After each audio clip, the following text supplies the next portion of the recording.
하나님 말씀 봅니다. 하나님 말씀 갈라디아서 3장 10절입니다. 갈라디아서 3장 10절 같이 읽겠습니다. 무릇 율법 행위에 속한 자들은 저주 아래에 있나니 기록된 바 누구든지 율법책에 기록된 대로 모든 일을 항상 행하지 아니하는 자는 저주 아래에 있는 자라 하였음이라. 아멘.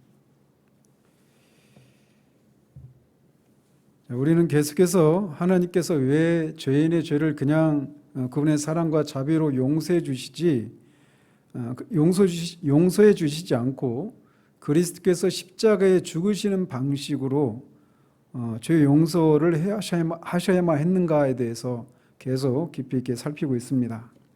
그러면서 먼저 이 죄를 그냥 하나님의 사랑으로 용서해 주시면 되지 왜 안 하는가라고 이런 질문을 갖는 것 자체는 죄가 얼마나 심각한 것인지 또 하나님이 얼마나 거룩하시고 어미로우신 분이신지를 모르기 때문이다라고 하는 사실들을 살폈습니다. 그래서 4번에 걸쳐서 죄가 얼마나 심각한 것인지, 그리고 인간은 그 죄를 행하는 인간은 도덕적인 책임을 지는 그런 존재라고 하는 사실, 그렇기 때문에 죄를 범한 모든 인간은 형벌을 받아야 한다라는 사실, 그리고 그 죄에 대해서 하나님은 거룩하신 분이시기 때문에 죄에 대해서 반드시 진노하셔야만 한다라고 하는 사실들을 살폈습니다. 그런 이유 때문에 하나님이 죄를 그냥 눈 감아주시고 사랑으로 눈 감아주시고 용서해 주실 수가 없다라고 말씀을 드렸어요. 그러면서 지난주부터는 죄를 그래서 하나님이 반드시 죄인의 죄에 대해서 진노하시고 형벌을 내리셔야만 하는데, 그 형벌을 내리시는 것이 바로 이제 예수 그리스도의 십자가 사건을 통해서 그것을 행하신 것인데, 그렇게 죄를 용서해 주시기 전에 먼저 무엇인가를 또는 누군가를 만족시켜야만 그 죄를 용서해 주시는 것이, 그 십자가의 죽으심이라고 하는 그 행위가 그 죄를 어떤 것인가를 또는 누군가를 만족시키기 위한 그런 행위였다라고 하는 사실들에 대해서 우리가 살피기 시작을 했습니다. 그러면서 지난주에는 이 죄를 만족시켜야 한다라고 할 때 그 만족의 대상이 누구냐라고 할 때 잘못된 그런 주장들이 있다라고 말씀을 드렸어요. 그러면서 지난주에는 첫 번째로 소위 속전설에 대해서 살폈습니다. 예수 그리스도께서 십자가의 그 속죄 사역을 하신 것이 마귀를 만족시키기 위한 행위였다, 이렇게 주장을 하는 거예요. 그래서 죄를 지어서 마귀의 포로가 되어 있는 죄인들을 하나님께서 해방시켜셔야 하는데, 그들을 그 마귀의 포로 상태에서 해방시키기 위해서는 포로들의 몸값을 지불해야 되는데, 포로들 자신이 그것을 몸값을 스스로 지불할 수가 없지 않습니까? 그래서 하나님의 아들이신 예수님이 십자가에서 그분의 피값으로 그분의 생명을 내어주시는 그 피가 바로 그 포로된 자들의 몸값으로 마귀에게 치른 것이다, 이렇게 주장하는 것이 속전설이라고 하는 것을 지난주에 말씀을 드렸습니다. 그런데 그것은 성경적이지가 않다라는 겁니다. 크게 두 가지로 얘기할 수 있는데, 하나는 마귀가 그렇게 포로를 잡고 있는 것은 마귀의 어떤 권리를 정당한 권리로 그가 그렇게 가지고 있는 것이 아니라 하나님의 권리를 빼앗은 거예요. 찬탈한 겁니다. 불법적으로. 그런데 그 불법을 행한 마귀에게 몸값을 치른다는 얘기는 마귀의 권리를 정당화시키는 것이기 때문에 그거는 받을 수가 없다라고 말씀을 드렸어요. 그리고 그것은 결국은 마귀를 하나님이 속이는 방식으로 그렇게 마귀에게 몸값을 치른 것이다, 이렇게 얘기하는 것이어서 하나님을 모독하는 그런 주장이기 때문에 마귀를 만족시키는 그리스도의 속죄 사역은 마귀를 만족시키는 사역이다, 이런 주장은 우리가 성경적이지 않다라고 하는 것을 지난주에 살펴보았습니다. 오늘 또 이어서 두 번째로 잘못된 또 다른 만족설에 대해서 살펴보도록 합니다. 그것은 율법을 만족시키기 위한 것이다 라고 하는 견해예요. 즉 예수 그리스도께서 십자가에서 그렇게 죽으신 것은, 죽으셔서 속죄를 행하신 그 행위는 율법을 만족시키기 위한 것이었다라는 겁니다. 이렇게 말을 하면 지금 목사님이 잘못 말했나 이렇게 생각하실 수 있어요. 근데 이제 이것을 처음 주장했었던 사람들이 주전 4세기에 암브로스나 힐라리라고 하는 이 라틴계 교부들이 주장을 했던 것인데, 그들이 말하는 율법을 만족시켜야 된다라고 하는 것과 여러분이 익히 알고 있는 율법을 만족시켜야 된다라고 하는 것과는 다른 개념을 가지고 있는 겁니다. 근데 여기서 지금 우리가 오늘 살피려고 하는 것은 잘못된 개념의 율법을 만족시킨다라고 하는 주장이에요. 요한일서 3장 4절에 보면 죄는 불법이다라고 말을 합니다. 아울러예요. 즉 죄는 하나님의 율법을 무시하고 불순종하는 것, 이게 죄다라고 정의를 내리고 있단 말이죠. 따라서 하나님의 법을 어긴 것이 죄이기 때문에 율법을 어긴 것에 대해서는 반드시 형벌을 받아야만 하는 것입니다. 따라서 그 죄인이 죄를 용서를 받으려면 반드시 율법이 존중되는 방식으로 죄 용서를 받아야만 하는 것입니다. 즉 율법을 어긴 것에 대해서 형벌을 받아야만 하는 거예요. 그게 율법을 존중하는 하나의 측면입니다. 그래서 지금 여러분이 계속 들으면서도 방금 전에도 말씀드렸지만, 그러니까 예수님이 십자가에서 죽으신 것이 율법을 어긴 것에 따라 형벌을 받아야 되는, 받기 위해서 우리를 대신해서 죽으신 것이 아닙니까? 라고 계속 되묻고 있을 수 있어요. 근데 이제 뒤에서 말씀드리겠지만, 율법을 만족시킨다라고 할 때 그 말이 무엇을 의미하는가에 대해서 서로 다른 견해가 있다라는 겁니다. 분명히 우리는 율법이 만족되어야 한다라고 하는 것은 분명히 성경적인 개념인 것이 사실입니다. 그래서 율법이 만족되어야 된다라고 하는 것은 두 가지로 나타날 수 있어요. 하나는 뭐냐? 율법을 어긴 것에 따라서 형벌을 받는 것을 통해 율법이 만족되어야만 합니다. 왜? 율법을 만드신 분은 하나님이시기 때문에, 법을 만드신 하나님이 당신께서 만드신 법을 어겼는데도 그 어긴 것에 대해서 아무도 어떤 형벌도 치르지 않는다라고 하는 것은 율법을 존중하지 않는 것이고, 결국 율법을 만드신 하나님을 존중하지 않는 것이 된단 말이죠. 그렇기 때문에 율법을 어긴 죄에 대해서는 반드시 형벌을 받아야만 합니다. 그런데 바로 우리 모든 사람들이 다 율법 아래 있고 율법의 저주 아래 있다라고 성경이 오늘 본문에서도 말하고 있는 것처럼, 모든 인간은 다 죄를 범했고 율법을 범했단 말이죠. 따라서 형벌을 받아야 되는데, 우리를 대신해서 예수 그리스도께서 십자가에서 그 율법의 형벌을 대신 받으신 거예요. 그거를 우리가 이제 신학적인 용어로 수동적인 순종이다 이렇게 말을 하죠. 물론 이제 우리가 웨스트민스터 신앙 고백서도 하면서도 말씀을 드렸지만, 그리스도의 그런 순종이 두 가지 종류의 순종이 있다고 그랬잖아요. 수동적인 순종과 능동적인 순종. 그렇죠? 근데 수동적인 순종은 율법을 어긴 것에 따른 형벌을 받는 거예요. 형벌을 받는 입장이 있으니까 수동적이다 이렇게 말을 하는 것이지, 우리가 알다시피 예수님이 십자가의 형벌을 받으신 것은 억지로 어쩔 수 없이 받은 것이 아니라 자원했단 말이에요. 그렇기 때문에 수동적인 순종이나 이렇게 말을 하긴 해도 거기에 전적인 의미의 수동적인 순종을 말하는 게 아니에요. 능동적으로 자원해서 그 형벌을 받았단 말이죠. 형벌을 받는 입장에서 보면 이 수동적인 그런 것이기 때문에 수동적인 순종이 이렇게 말을 하는 것이지, 억지로 누가 시켜서 억지로 그냥 한 것이 아니라고 하는 것은 우리가 유념할 필요가 있어요. 근데 어쨌든 율법을 존중하고 율법을 만족시키는 것은 첫 번째로는 소극적인 측면에서 율법을 어긴 것에 대한 형벌을 받아야 되는 거예요. 그것이 바로 예수님이 십자가에서 죽으신 것이 바로 그런 의미가 있는 거예요. 여러 가지 의미가 있지만 그 중 하나가 뭐냐면 바로 이렇게 율법이 요구하는, 율법을 어긴 사람에게 요구되는 율법의 형벌을 받는 것을 통해서 율법을 존중하고 율법을 만족시켰단 말이죠. 이것이 율법을 존중하고 만족시키는 한 가지 방법입니다. 그러나 율법은 또 동시에 율법을 만드신 분이 하나님이시기 때문에 그 율법을 존중하는 것은 단지 율법을 어긴 자들이 형벌을 받는 것으로만 되어지지 않습니다.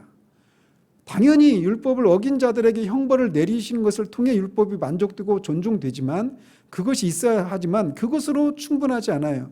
그럼 뭐가 있어야 되느냐? 율법은 반드시 지켜져야 한다는 겁니다. 율법은 1.1일까지 다 온전하게 지켜져야만 해요. 그런데 그것도 역시 주님이 율법을 1.1회까지 다 우리를 대신해서 지키셨다라는 겁니다. 그거를 우리가 능동적 순종이다 이렇게 부르고 있는 것이죠. 그래서 우리가 생각하는 것처럼 율법이 이렇게 예수님이 율법을 적극적으로 지키시는 능동적인 순종과 율법을 지키지 않은 것에 대한 형벌을 대신 받는 이런 수동적인 순종을 통해서 율법을 완전히 만족시키고 율법을 존중히 하셨습니다. 그래서 율법은 그 결과 우리가 그리스도 안에 있는 우리가 그 율법의 그리스도의 그 수동적인 순종과 능동적인 순종으로 얻으신 그 의를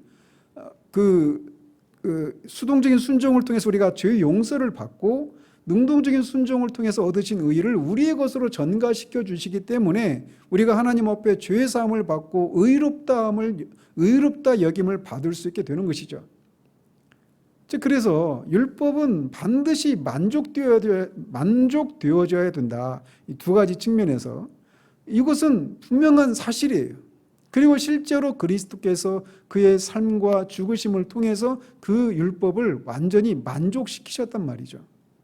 따라서 처음에도 말씀드린 것처럼 율법을 만족시켜야 된다라고 하는 것이 왜 어떤 의미에서 잘못된 속죄에 대한 견해인가라고 하는 질문을 우리가 살펴볼 필요가 있는 거예요. 이 지점에서. 우리가 생각해야 될 것이 있는데 율법이 만족되어야 한다라고 할 때 율법과 하나님과의 관계에 대한 바른 이해를 가지고 율법이 만족되어야 된다 이렇게 말을 해야 된다라는 겁니다. 말은 똑같이 율법이 만족되어야 된다. 그래서 예수님이 십자가에서 죽으신 것은 율법을 만족시키기 위한 것이었다. 이렇게 여기까지 말은 똑같이 말을 하지만 그 지켜져야 하는, 존중되어져야 하는, 만족되어져야 하는 그 율법과 하나님과의 관계에 대해서 바른 그런 이해를 갖지 않고 똑같은 말을 할 수 있다는 거예요.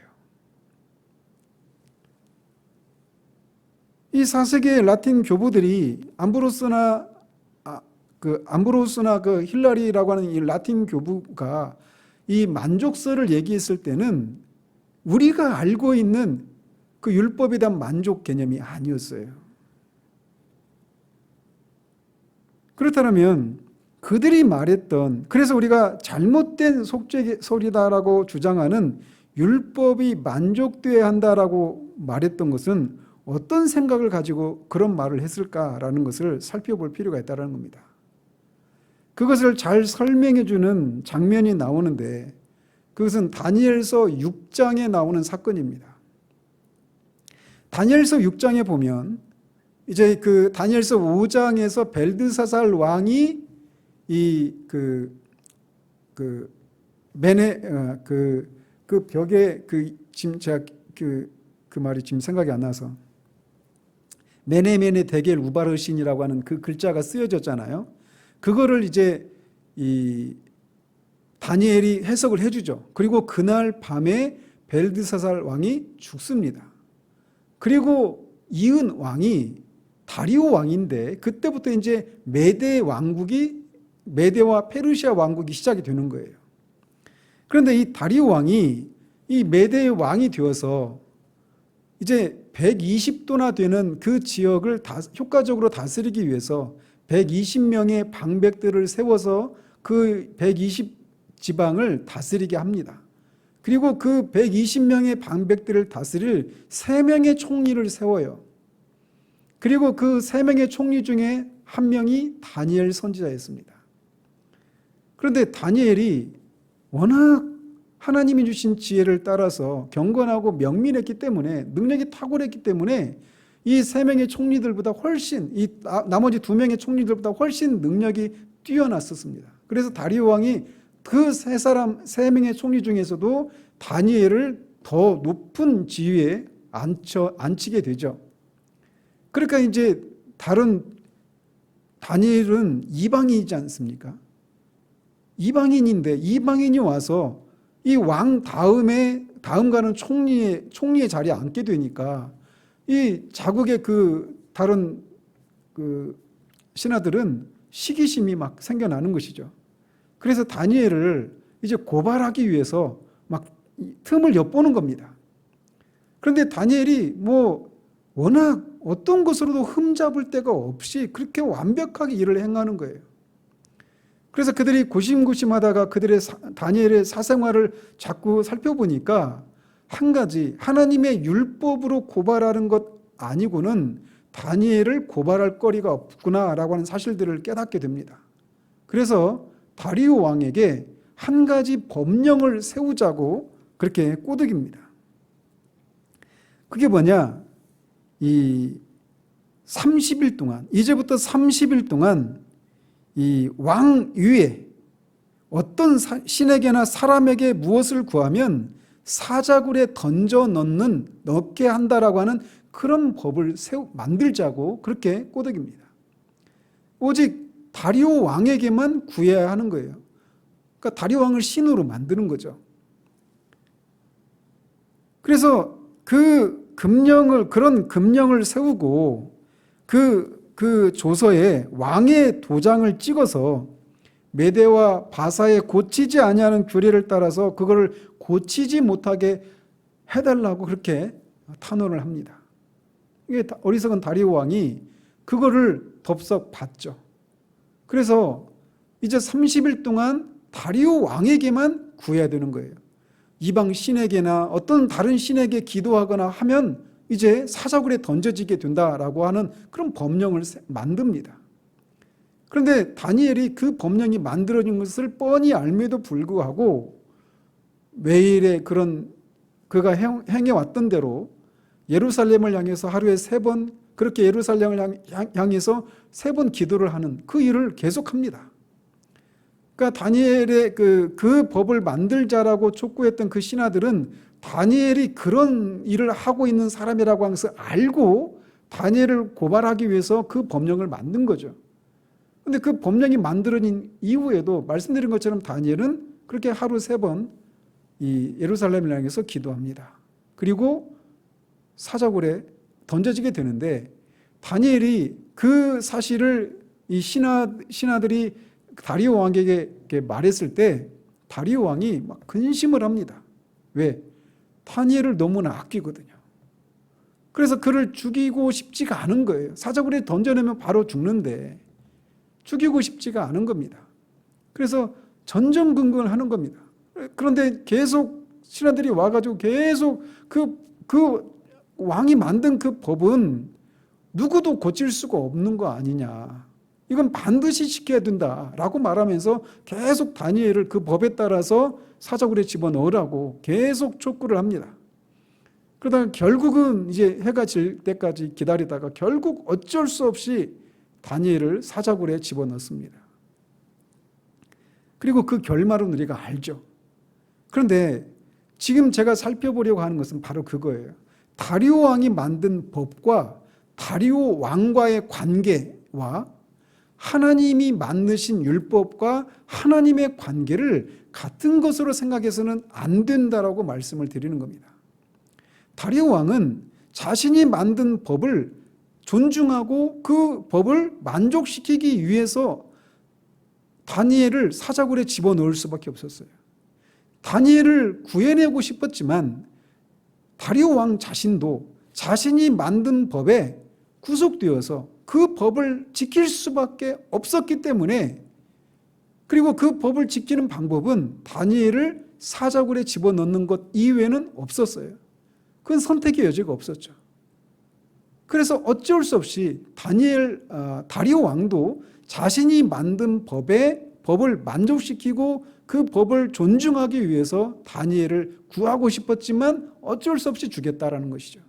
그런데 마치 그 다리오 왕이 만든 그 법과의 관계를 하나님과 하나님이 만드신 이 율법과의 관계와 같다라고 생각해서는 안 된다라는 겁니다. 그런 의미로 율법을 만족시키고 율법을 존중해야 된다, 그것을 말하고 있는 것이 아니라는 거예요.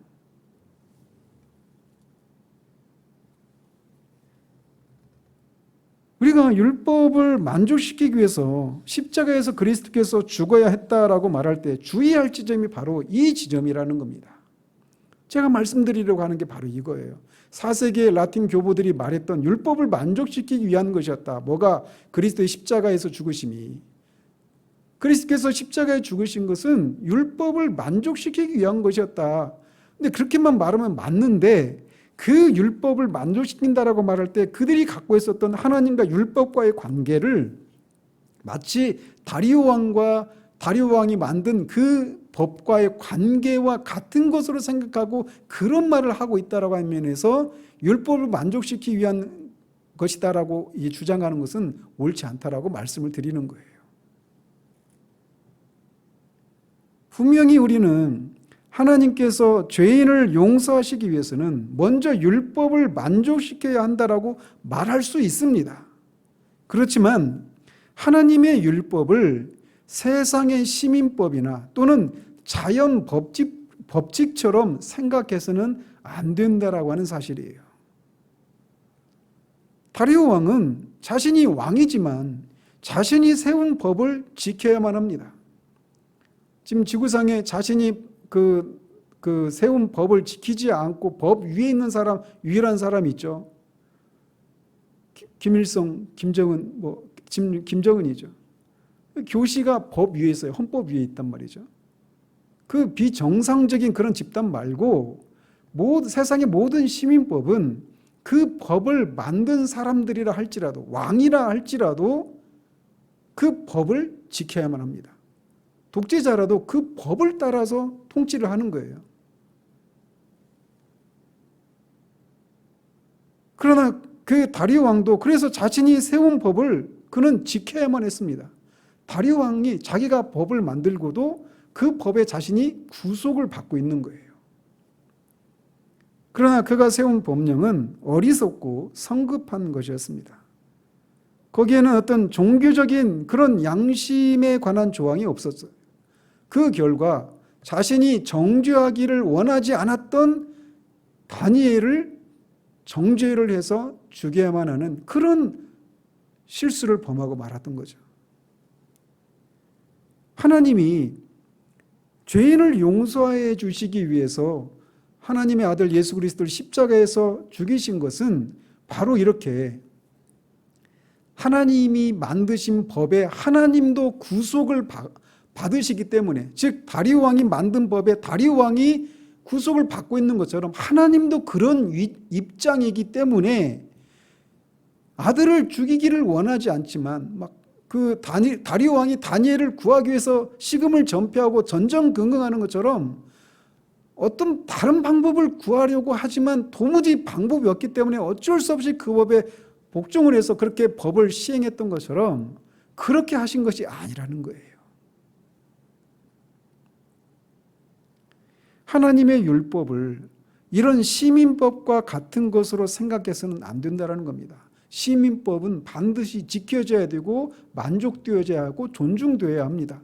그런데 하나님의 법도 그래야 됩니다. 이렇게 말은 할 수 있지만 시민법을 지켜야 되는 그런 입장에 있는 사람과 그런 똑같은 그런 입장이 아니라고 하는 사실을 우리가 전제해야 된다는 거예요.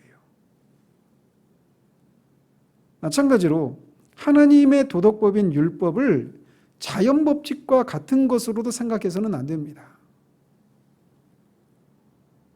자연 법칙도 마찬가지로 모든 사람이 거기에서 벗어날 수가 없어요. 그래서 우리가 뜨거운 불에다 손을 집어넣으면 손이 되죠. 그런 것처럼 이거는 어떤 그냥 너무 정해져 있는 그런 기계적인 그런 법칙이에요. 자연 법칙이라고 하는 거는. 그런데 그런 것처럼 하나님의 도덕법인 율법을 어기는 것도 기계적인 것으로 생각해서는 안 된다라는 겁니다. 하나님의 도덕법에 대한 불순종이 정죄를 가져다 주는 것은 하나님이 그 법에 구속되는 까닭이 아니에요. 즉 다리오 왕이 다니엘을 살리기를 원했지만 다니엘을 살리면 자신이 세운 법에 저촉되는 것이기 때문에 그걸 어떻게 할 수가 없는 거예요. 그 사실은 뭐냐? 다리오 왕이 그 법에 구속되어 있다는 것이죠. 그런데 마찬가지로 하나님과 율법과의 관계도 그런 관계로 생각해서는 안 되는 거예요. 하나님이 만드신 율법은 구속의 관계가 아닙니다. 하나님도 그 법에 어쩔 수 없이 복종해야 되는 그런 관계가 아니라는 거예요. 하나님의 법을 불순종한 결과 정죄를 가져다 주는 것은 그것이 그 법이 하나님이 만드셨기 때문에 정죄를 받게 되는 겁니다. 그래서 하나님과 율법의 관계는 다리오 왕이 세운 그 법과의 그런 법이 이 복종의 관계인 것처럼 그런 것이 아니라는 거예요. 그럼 뭐냐? 하나님과 하나님의 법의 관계는 하나님과의 법과의 관계는 일체의 관계라는 겁니다. 하나님도 법 아래에 있는 그런 개념이 아니라 하나님이 만드신 율법은 일체의 개념이라는 거예요. 이게 무슨 말입니까? 율법은 하나님의 됨됨이를, 하나님의 도덕적인 성품의 이 됨됨이를 표현된 것이 율법입니다. 그래서 하나님이 공의로우신 분이시기 때문에 율법은 공의에 입각해서 율법을 만드신 거예요. 하나님은 인자와 자비가 풍성하신 분이시기 때문에 율법도 그런 정신이 나타나 있는 것이죠. 그래서 하나님과 율법과의 관계는 시민법 아래에 있는 모든 사람, 설령 그 법을 만든 왕이라 할지라도 법 아래 복종을 해야 되는 이런 복종의 관계인 것처럼 하나님과 하나님 율법 관계도 복종의 관계가 아니라는 거예요. 이거를 염두에 두고 율법을 만족시켜야 된다, 이런 말을 해야 된다는 겁니다. 이건 많은 차이를 불러오는 거예요.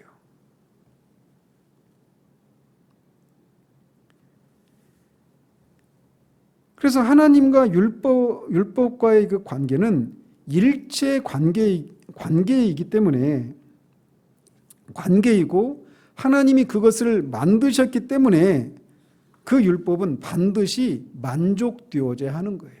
그리고 만족되어지는 방식은 말씀드린 것처럼 두 가지 방식입니다. 율법을 어긴 것에 대해서 형벌을 받는 것으로 율법이 만족되어져야 되고, 또 율법은 반드시 적극적으로 지켜지는 것을 통해 율법이 만족되어져야 하는 것입니다. 바로 예수님이 십자가에서 죽으신 것이, 또 예수님이 그렇게 그 생애를 사신 것이 바로 그것을 위한 것이었다라는 거예요. 율법을 만족시키는 그런 것이었다라는 것입니다. 그렇기 때문에 이 4세기의 라틴 교부들이 말했던 것처럼 율법이 만족되어진다라고 말할 때 그들이 가지고 있었던 그 전제, 즉 시민법과 자연 법칙 아래 모든 사람이 다 복종하고 그 아래 구속되어 있는 것 같이 하나님의 율법을 그렇게 만족시켜야 된다, 이렇게 말하는 것은 잘못된 개념이라는 것입니다. 왜 우리는 율법이 만족되어져야 됩니까? 율법을 하나님이 만드셨기 때문이에요. 그리고 그 율법은 만족되어져야 되는데 하나님이 만드셨기 때문이고, 그 율법은 하나님과 일체를 이루고 있는 것이기 때문에 그런 거예요. 그래서 우리가 나중에 살피겠지만 그리스도의 십자가는 결국 누구를 만족시키는 것이냐? 하나님 자신을 만족시키기 위한 것이다. 이렇게 말할 수 있는 거예요. 근본적으로 본질적인 측면에서 말씀을 드리면 말이죠. 그렇기 때문에 이 십자가에서 예수님이 율법의 그 요구를 따라서 완전하게 형벌을 받으셨기 때문에, 그리고 그 결과 죽으셨기 때문에 믿음으로 그와 연합한 우리 모든 신자들이 율법에 대해서 죽은 사람이 되는 것이죠. 나중에 이제 로마서 강의를 할 때도 있겠지만 율법에 대해서 죽는다는 얘기는 우리가 율법을 지키지 않아도 된다 이런 의미가 아니죠. 무율법주의를 말하는 게 아닙니다. 율법을 지키는 것을 통해서 구원을 받는 그런 법체계에서 우리가 벗어났다라는 거예요. 율법에 대해서 우리는 더 이상 형벌을 받을 필요가 없습니다. 그렇기 때문에 우리는 율법을 두려워할 필요가 없는 거예요. 그래서 이 청교도 찬송 작가가 이렇게 얘기하잖아요. 율법과 하나님에 대한 두려움, 나와 아무 관계 없네. 내 구세주의 순종과 피가 내 모든 범죄 보이지 않게 숨기시네. 오직 자비에만 빚진 자, 언약의 자비를 찬송하네. 당신의 의를 입어 두려움 없이 나 자신과 재물을 드리네. 이렇게 말할 수 있는 거예요. 그래서 잘못된 이 그리스도의 십자가의 죽으심은 율법을 만족시키는 것이다 라고 이 4세기 라틴 교부들이 말했던 그 말은 그들이 가지고 있었던 하나님과 율법에 대한 이 관계에 대한 전제가 잘못되었기 때문에 그들이 말하는 그런 의미의 율법을 만족시키기 위한 죽으심이 아니었다라고 하는 것을 우리가 기억해야 됩니다. 그러나 그럼에도 불구하고 예수님의 십자가의 죽으심은 율법을 만족시키기 위한 죽음이었어요. 왜? 율법을 왜 만족시켜야 되는가? 율법은 하나님이 만드셨기 때문이고 그 율법과 하나님은 일체 관계를 이루고 있는 것이기 때문에 율법을 어긴 것에 대해서는 반드시 형벌을 받아야 되는데 그 형벌을 대신 받으신 것이 예수 그리스도의 십자가에서의 죽으심이다라는 겁니다. 그렇기 때문에 우리가 예수 그리스도의 십자가만을 자랑할 수밖에 없는 거예요. 왜? 우리가 예수 그리스도와 연합을 해서 율법에 대해서 죽었다라고 하는 이 믿음 위에 우리의 믿음의 그 터를 세우지 않으면 우리는 날마다 정죄를 받으면서 한 번도 하나님 앞에 나아갈 담대함을 가지지 못한 삶을 살 수밖에 없습니다. 우리가 매 주일마다 십계명을 낭독하잖아요. 근데 이미 오래전부터 처음부터 계속 말씀을 들었던 성도들은, 교인들은 이런 오해가 없겠지만 우리가 십계명을 받을 때마다 한 주간의 우리의 삶을 돌아보면서 우리의 죄를 회개하고 우리의 그 그리스도의 피로 말미암은 죄 용서를 우리가 구하면서 예배로 나가지 않습니까? 그런데 이 한 주간의 삶을 우리의 말씀 앞에 비춰보면 우리가 이것도 못 지키고 저것도 못 지키는 그런 우리의 죄를 늘 생각할 수밖에 없어요. 생각날 수밖에 없습니다. 그런데 그것이 우리가 율법 아래에 있는 그런 상태를 말해주는 건 아니라는 사실이에요. 우린 율법을 지키는 것을 통해서 구원에 이르는 방식, 그런 삶의 체계에서 완전히 벗어난 사람입니다. 우린 율법과 그런 의미에서 율법 아래 있지 않은 사람이에요. 그렇기 때문에 이 그리스도의 속죄의 그 죽음이 율법을, 그 4세기의 그 라틴 교부들이 말했던 그런 의미의 율법을 만족시키기 위한 죽음이 아니라 하나님이 만드신 율법이기 때문에, 그 율법은 하나님과 일체된 것이기 때문에 그것을 반드시 지켜야만 하고 또 지키지 않은 것에 대해서는 형벌을 받아야 되는데 그리스도께서 십자가의 죽으심을 통해서 그것을 완전히 이루셨다라고 하는 것을 이루셔서 우리가 주님이 율법을 만족시켰고 그 결과 그리스도 안에 있는 우리도 율법과 더 이상 율법의 저주 아래 있지 않게 되는 그런 사람이 되었다는 사실들을 우리가 붙들 수가 있는 겁니다. 그래서 오늘은 이렇게 잘못된 속죄 두 번째 개념으로 율법을 만족시키기 위한 죽음이었다라고 하는 이 잘못된 견해가 우리가 붙들어서는 안 된다라고 하는 사실들을 우리가 살펴보았습니다. 기도하겠습니다. 하나님 아버지, 똑같은 말을 해도 그 말을 하는 사람이 가지고 있는 그 전제가 어떤 전제를 가지고 있느냐에 따라서 전혀 다른 그런 결과를 초래하게 된다는 사실들을 또다시 보게 됩니다. 그리스도께서 십자가에 죽으신 것이 율법을 만족시키기 위한, 그래서 율법이 형벌을 받아 죽은 죽음이었다라고 하는 그 말을 똑같이 한다 하더라도 그 율법을 만족시킨다라고 할 때 그 율법과 하나님과의 관계에 대해서 잘못된 생각을 가지고 그런 말을 하는 그런 사람들이 있음을 우리가 보게 됩니다. 우리가 율법을, 그리스도의 십자가의 죽으심이 율법을 만족시키기 위한 죽음이었다라고 할 때 그것이 의미하는 바가 무엇인지에 대해서 분명한 이해를 가지고 우리가 그것을 이해하는, 믿는 그런 우리들 될 수 있도록 하나님 도우시옵소서. 그래서 정말 예수님께서 율법의 형벌을 완전하게 받으시고 십자가에서 우리를 대신해서 죽으셨고 또 그 율법을 완전하게 1.26까지 다 지키시는 것을 통해 율법을 만족시키시고 율법을 존중하게 하신 결과 얻으신 의를 우리의 것으로 주셨기에 우리가 하나님으로부터 죄 용서를 받고 의롭다 여김을 받을 수 있는 영생의 선물을 받을 수 있는 사람이 되었다는 사실들을 우리가 견고하게 붙드는 우리들 될 수 있도록 도와주시옵소서. 예수 그리스도 이름으로 기도합니다. 아멘.